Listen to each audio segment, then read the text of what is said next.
Hello and welcome back. Today I'll be making chicken Florentine, which is one of my family's favorite dishes. It also happens to be one of my favorites to make as a home cook, because it's so simple and easy to knock out, especially on a weeknight. Now I call this dish chicken Florentine, and it does cover the bases of having both chicken and spinach, but there is an important distinction. If this were an authentic Florentine, it would also have Mornay sauce, and Mornay is basically cheese added to bechamel, one of the five mother sauces of French cuisine. Think the sauce in the mac and cheese. In case you're curious, aside from bechamel, the other mother sauces are velouté, which is a sauce made from a combination of light stock and blonde roux. Then there's sauce espagnole, which is made with a meat stock and a dark roux, as well as some other things such as tomatoes and veggies. Next there's sauce tomate, which is pretty much what it sounds like, a sauce whose main ingredient is tomatoes. And finally hollandaise, that creamy sauce best known for being drizzled atop eggs benedict. While a Mornay sauce would make this dish truly special, the time needed to make it would totally defeat the purpose of this being a weeknight meal. So I'll be taking a shortcut with mascarpone cheese, about a half cup of it. This is the Italian equivalent of cream cheese, except a little creamier, a little richer, and maybe a hint sweeter. You could definitely use cream cheese instead for this recipe, but I happen to have mascarpone left over from the chocolate mousse episode last week, which I highly recommend you check out. To bump up the creaminess factor, I'll also be adding milk, 3/4 of a cup of whole full-fat milk to be exact. Next there's 1 shallot and 1 garlic clove, both of which I've finely chopped. In a tiny bowl is 1 teaspoon of dried thyme and a half teaspoon of ground nutmeg.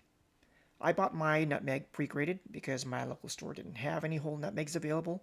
If you can find a whole nutmeg, definitely use it instead. Now the other thing that makes a Florentine is, of course, spinach. So I'll be using about 4 packed cups of it.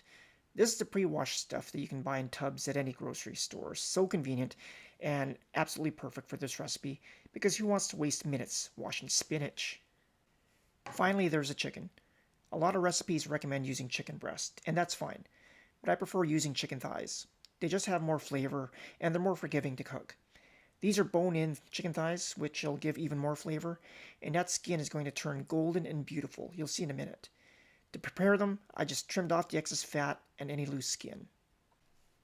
Alright, so the first thing I do is season the chicken, then lay it skin side down in a cold pan. That's right, I said a cold pan. Once the chicken's in, I'll turn the heat to medium and leave it be for 15 to 20 minutes. Cooking it this way allows the fat in the chicken to render slowly. That'll result in crispier skin and better color than if you just blasted the chicken with a sudden burst of heat. Okay, here's the chicken after 5 minutes. As you can see, it's already getting a really nice brown crust on the skin. And this is it after 10 minutes. That crust is nicely golden and the chicken is starting to cook through on that side. Perfect. And finally, here's the chicken after about 15 to 18 minutes.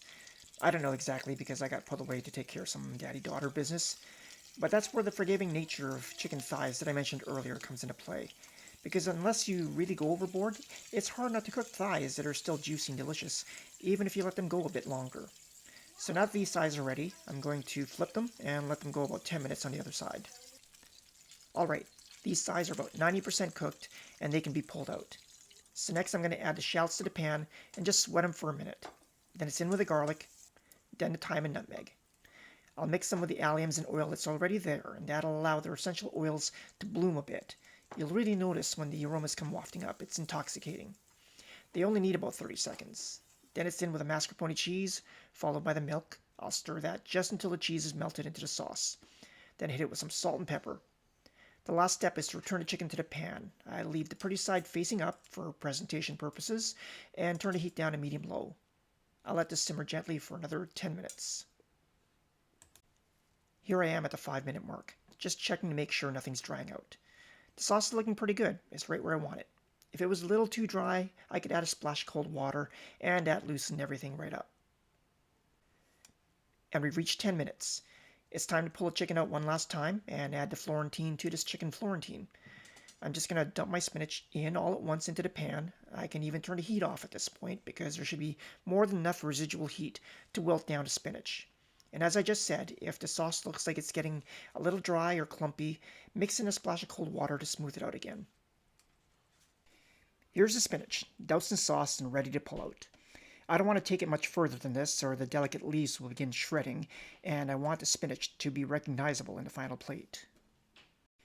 Speaking of final plate, here it is, chicken Florentine, or if you prefer, chicken in a Florentine style. The chicken has a beautiful brown crust. That's where starting it in a cold pan really comes in.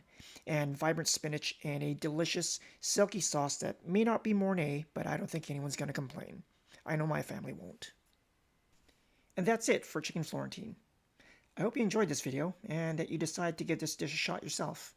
If you do, please leave a comment and let me know how yours turns out. Thanks for watching, and I'll see you next week.